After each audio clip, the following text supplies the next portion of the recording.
भाइयों और बहनोंचा उद्घोष आज नाशकात ऐकायला मिळाला. दस्तूर खुद्द पीएम मोदी यांच्या जाहीर सभेच्या निमित्तानं आपल्या खास शैलीत आणि मराठी ठसक्यात त्यांनी आपल्या भाषणाला सुरुवात केली आणि प्रचंड जनसमुदायाचा जल्लोष दिसून आला.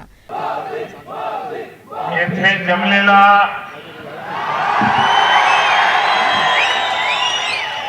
सर्व नाशिक वासियांना माझा नमस्कार. नाशिकच्या पवित्र भूमीत येऊन मी धन्य झालो आहे. नाशिकचे नाव घेतले की मला संस्कृतीचे 7 रंग दिसू लागतात. या पुण्यभूमीचा पहिला रंग आहे आदिमाता सप्तशृंगी देवी. दूसरा रंग आहे कुंभमेळ्याचा. तीसरा रंग आहे ज्योतिर्लिंग त्र्यंबकेश्वराचा. चौथा रंग आहे भगवान श्रीराम आणि देवी सीता यांच्या पावन वास्तव्याचा. पाचवा रंग हनुमान जन्मस्थान अंजनेरीचा. सहावा रंग वीर सावरकर यांच्या जन्मगावाचा. आणि 7वा रंग आहे बाबासाहेब आंबेडकरांनी समतेचा लढा उभारला त्या मंदिर प्रवेश सत्याग्रहाचा. असे सर्व सात्विक रंग घेऊन नटलेले हे तीर्थक्षेत्र आहे. मी आज नाशिकच्या या पावन भूमीत येऊन धन्य झाला आहे. साथियों, डिंडोरी, नासिक और धुले सब दूर से आए हुए हमें आशीर्वाद देने के लिए आए हुए. आपके स्नेह के कारण अच्छों की घबराहट, उनका बीपी तेज हो गया होगा, वो बौखलाए जा रहे हैं. आपने देखा होगा मैंने तो देश की सुरक्षा, वंशवाद, भ्रष्टाचार उन बातों को लेता हूं और दूसरी तरफ विकास की चर्चा करता हूं. लेकिन कुछ लोगों को जैसे ही मैं वंशवाद बोलता हूं, भ्रष्टाचार बोलता हूं, देश की सुरक्षा की बात करता हूं, तो मैं बोलता यहां हूं और उनको बिजली का करंट वहां लगता है. और फिर करंट लगता है तो कैसा मुंह से कुछ न कुछ निकलता है. ऐसा उनके मुंह से भी गाली गलौज. ये दौर चुनाव के पहले 2 चरण के बाद तो ये जरा और तेज हो गया है. पहले दिन में 50 गाली देते थे, अब 100 दे रहे हैं. पहले ऊंची आवाज से बोलते हैं, अब चिक चिक करके बोल रहे हैं. और उसका कारण क्या है मालूम है? पहले 2 चरण के मतदान ने देश भर से जो संदेश आ रहे हैं, इनको अपनी जमीन खिसकती नजर आ रही है. साथियों, साल 2014 में महायुति भारतीय जनता पार्टी एनडीए एक मजबूत सरकार बनाने में आप सभी का बहुत बड़ा योगदान रहा है. आपके आशीर्वाद की ही असर है कि आज दुनिया भर में भारत की साख नई ऊंचाई पर है. अब कोई भी भारत को आंख उठाकर देखने से पहले 100 बार सोचता है.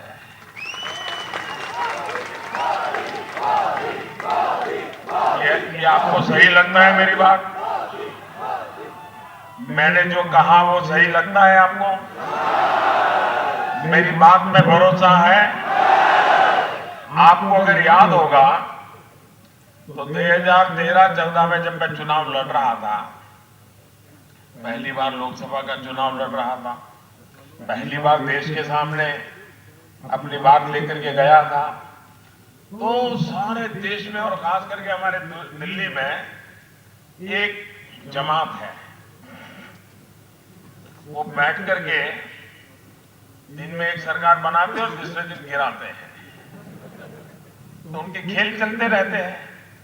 तो जैसे ही मेरा चुनाव लड़ना तय हुआ तो उन्होंने एक एजेंडा सेट किया, मोदी जहां जाएगा कोई भी इंटरव्यू करेगा तो उसको पूछेंगे कि तुम्हें विदेश नीति तो मालूम नहीं है, तुम गुजरात के बाहर कुछ जानते नहीं हो, ये दुनिया के लोगों से तुम कैसे बात करोगे, देश की विदेश नीति का क्या होगा, दुनिया में हिंदुस्तान की इज्जत का क्या होगा, ये सवाल मुझे पूछते थे। तब मैंने कहा देखो भाई, मैं ज्यादा बहुत तो जानता नहीं हूं, नया हूं, सीखने का प्रयास करूंगा, लेकिन मैं इतना वादा करता हूं कि हम न आंख झुकाकर बात करेंगे, न आंख उठा करके बात करेंगे, हम आंख में आंख मिला करके बात करेंगे। ये मैंने 2013-14 में कहा था। उस समय शायद मेरी बात लोगों को लगा होगा यार मोदी ने बड़ा शानदार डायलॉग मारा, ऐसा लगा होगा। लेकिन आज 5 साल के बाद क्या हर हिंदुस्तानी दुनिया के 7 फुट वाला इंसान होगा तो भी, चमड़ी का रंग कोई भी होगा तो भी आंख में आंख मिला करके बात कर सकता है कि नहीं कर सकता है? कर सकता है कि नहीं कर सकता है? भाइयों बहनों, न सिर्फ सरकार, हर हिंदुस्तानी सीना तान करके खड़ा हुआ। ये कैसे हुआ? ये इतना बड़ा दुनिया में जय जयकार कैसे हुआ?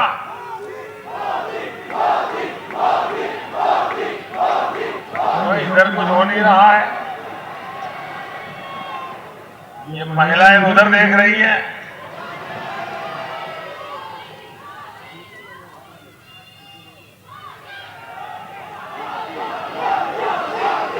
ये कैसे हुआ? मोदी मोदी मोदी आप कर रहे हैं, मोदी ने नहीं किया है। ये आपके एक वोट की ताकत है। आपने सही बटन दबाया, दुनिया के सामने हिंदुस्तान ताकत बन के खड़ा हो गया। ये ताकत है आपके वोट की। ये आपके एक वोट की ताकत है कि आज भारत अपने सामने मौजूद चुनौतियों का डट करके मुकाबला कर रहा है। आप पिछले एक हफ्ते की घटनाओं को देख लीजिए। इस दौरान आसपास के देशों में कई बम फूटे। कल भी श्रीलंका में सीरियस बम ब्लास्ट हुए, सैकड़ों लोग मारे गए, और वो भी ईस्टर के पवित्र दिन, जब चर्च में लोग इकट्ठे होकर के दिव्यात्मा की अनुभूति कर रहे थे, दिव्यात्मा में लीन थे, शांति का संदेश दे रहे थे। तब नर राक्षसों ने आकर के उन्हें मौत के घाट उतार दिया। उनका कोई गुनाह नहीं था, कोई दोष नहीं था। वे अपनी आस्था के अनुसार दिव्यात्मा का स्मरण करते हुए उसके रास्ते पर चलने का संकल्प ले रहे थे। साथियों, आप याद कीजिए, 2014 से पहले भारत की स्थिति क्या थी? आए दिन देश के अलग अलग कोने में बम धमाके होते थे कि नहीं होते थे? कभी मुंबई में बम धमाका, कभी पुणे में बम धमाका, कभी हैदराबाद में बम धमाका, कभी काशी में बम धमाका, कभी अयोध्या में बम धमाका, कभी जम्मू में बम धमाका। होता था कि नहीं होता था? और तब यहाँ कांग्रेस और एनसीपी की सरकार और अपने बड़ा खैरखा मानने वाले लोग यहाँ बैठे थे सरकार में, बड़े अनुभवी बताने वाले बैठे थे। सरकार क्या करती थी भाई उस समय? हम धमाके होते थे, क्या करते थे लोग? श्रद्धांजलि सभाएं करते थे और क्या करते थे? शोक मनाते थे। उनकी सरकार दुनिया भर में पाकिस्तान के नाम पर रोती रहती थी। देखिए पाकिस्तान हमारे देश में आके ऐसा करता है, देखिए पाकिस्तान हमारे देश में ऐसा करता है। लेकिन आपके इस चौकीदार ने क्या किया?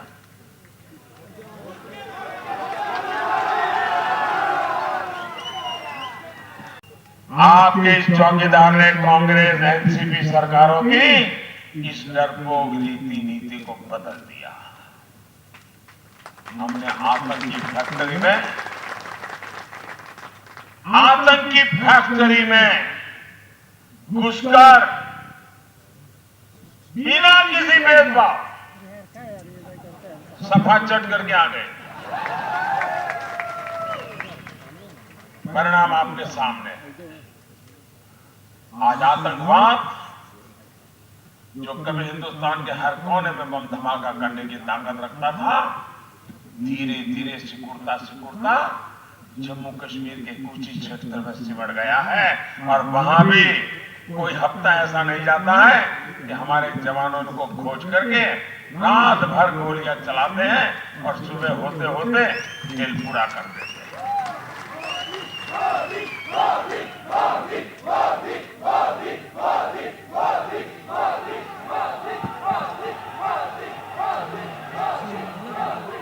आज हर आतंकी को पता है कि अगर देश के किसी हिस्से में बम धमाका किया तो ये मोदी है,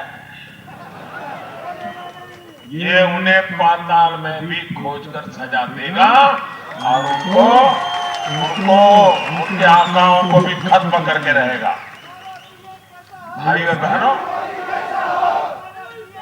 आपने जो मजबूत सरकार 2014 में बनाई थी, उसने सुरक्षा की गारंटी तो दी ही थी, विकास का झंडा भी बुलंद किया है। हमारी सरकार ने देश के विकास को 2 पटरियों पर एक साथ चलाया है। एक, सामान्य मानवीय के जीवन स्तर को ऊपर उठाना, और दूसरा 21वीं सदी के लिए जैसा भारत हम बनाना चाहते हैं, विश्व स्तर की व्यवस्थाएं खड़ी करना चाहते हैं, उस प्रकार का इंफ्रास्ट्रक्चर का विकास करना। एक तरफ हम देश के हर गरीब परिवार को हर वर्ष 5 लाख रुपए तक का मुफ्त इलाज सुनिश्चित कर रहे हैं, वहीं दूसरी तरफ हर 3 संसदीय सीट के बीच में एक मेडिकल कॉलेज और एक बड़ा अस्पताल बनाने की दिशा में काम कर रहे हैं। इतना ही नहीं, देश के गांवों में 1.5 लाख, हिंदुस्तान के अंदर 6 लाख करीब गांव है, 1.5 लाख गांवों में आधुनिक वेलनेस सेंटर बना जा रहे हैं। यानी 4 गांव के बीच में एक बड़ी व्यवस्था। इसका एक बहुत बड़ा अभियान हम चला रहे हैं।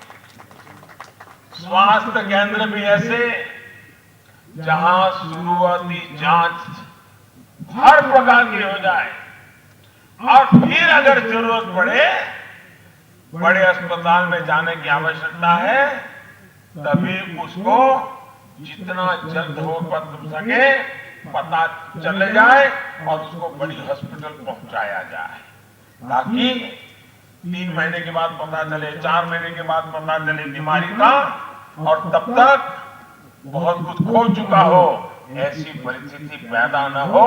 ये काम हम शुरू कर रहे हैं।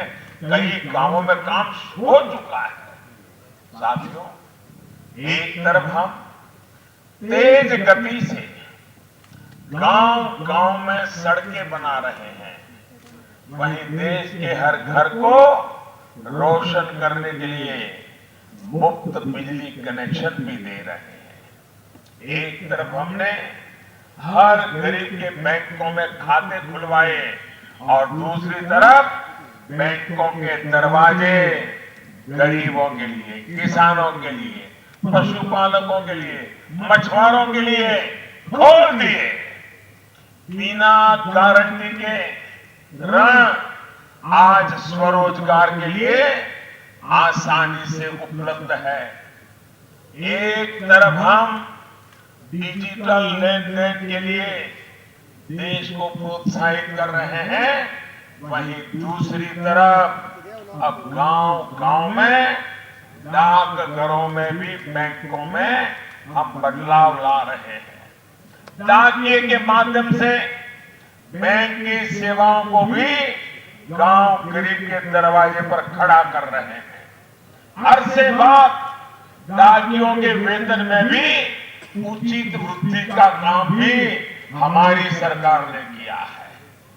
इतना ही नहीं साथियों, एक तरफ हम भारत माला और सागर माला के माध्यम से 2 गुनी गति से हाईवे का विस्तार कर रहे हैं, तो दूसरी तरफ हम उड़ान योजना के माध्यम से नासिक जैसे शहरों में एयर कनेक्टिविटी बढ़ा रहे हैं।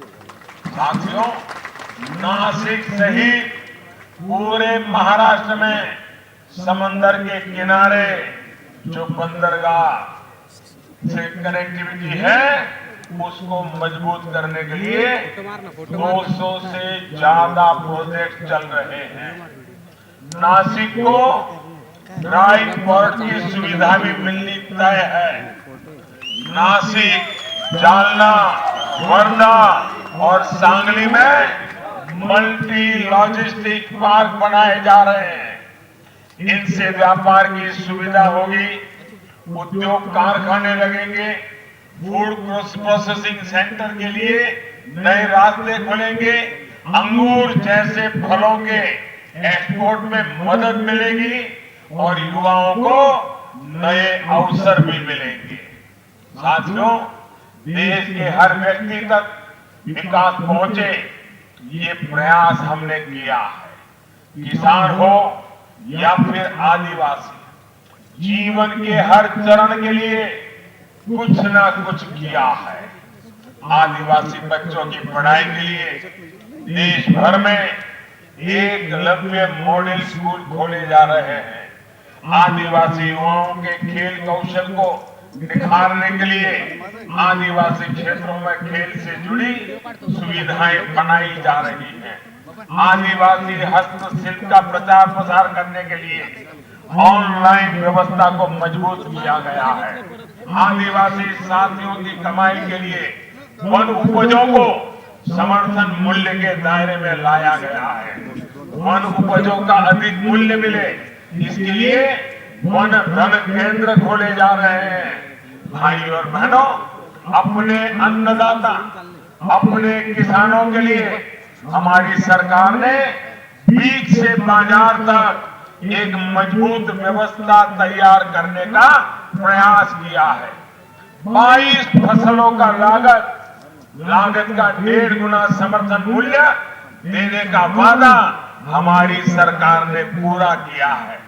यहाँ के किसानों को अब पीएम किसान सम्मान निधि से भी मदद मिलने का रास्ता खुला है। अनेक किसान परिवारों के खाते में पैसे आने शुरू हो चुके हैं। जिनको अभी नहीं मिले हैं उनको भी मिलना तय है। अब तो हमने फैसला किया है कि 23 मई को चुनाव के नतीजे आने वाले। कल 23 अप्रैल है, मैं 23 मई की बात कर रहा हूं। 23 मई को चुनाव के नतीजे आएंगे। फिर एक बार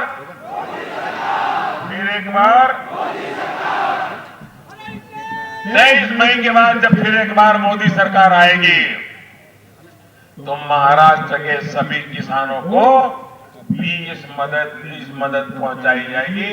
अभी जो 5 एकड़ की जमीन का नियम है वो शर्त भी हटा दी जाएगी।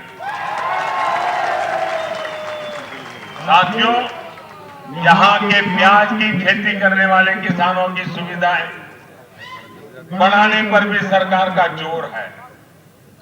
सरकार द्वारा स्टोरेज की क्षमता बढ़ाने और प्याज के ट्रांसपोर्टेशन पर लगने वाले खर्च को कम करने का प्रयास किया जा रहा है। अभी मैं मंच पे पूछ रहा था, क्योंकि मैं गुजरात में था तो मेरा महाराष्ट्रियन परिवारों में भोजन के लिए जाना आना जरा ज्यादा होता था।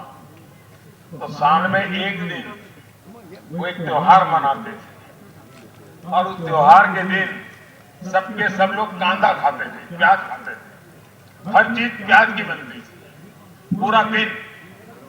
तो उस दिन मैं खास मराठी परिवार में जाता था। तो मैं अभी इनको पूछ रहा था कि भाई यहाँ तो किसी ने कहा कोई चंपा षष्ठी बोलते हैं, अलग अलग बोलते हैं, लेकिन देखिए समाज की व्यवस्था, एक साथ प्याज को मार्केट देने का कैसा बढ़िया तरीका था। पूरे एक दिन में सभी लोग प्याज खाते थे और उसका परिणाम यह था कि प्याज को बहुत बड़ा मार्केट मिल जाता था। ऐसी एक परंपरा खड़ी हुई थी। यानी हमारे पूर्वज कितने समझदार और दीर्घदृष्टा थे। तो मुझे गुजरात का अनुभव है और आदिवासियों में तो हमारे यहाँ और आपके यहाँ पड़ोस में ही लोग हैं, ये अक्सर होता है। कहने का मतलब सामाजिक व्यवस्था में भी कृषि इकोनॉमी, एग्रीकल्चर इकोनॉमी, इसका विशेष महत्व था। भाई बहनों, मुझे पिछले दिनों जो पार्लियामेंट में आपके सारे विधायक और आपके एमपी हमारे सब मिलने आए थे और एक्सपोर्ट करने के विषय में विस्तार से मेरे से चर्चा की थी और जितने सुझाव दिए थे सारे मैंने लागू कर दिए थे। प्याज का एक्सपोर्ट बढ़ाने के लिए केंद्र सरकार ने एक्सपोर्ट इंसेंटिव को भी बढ़ाकर 2 गुना कर दिया है।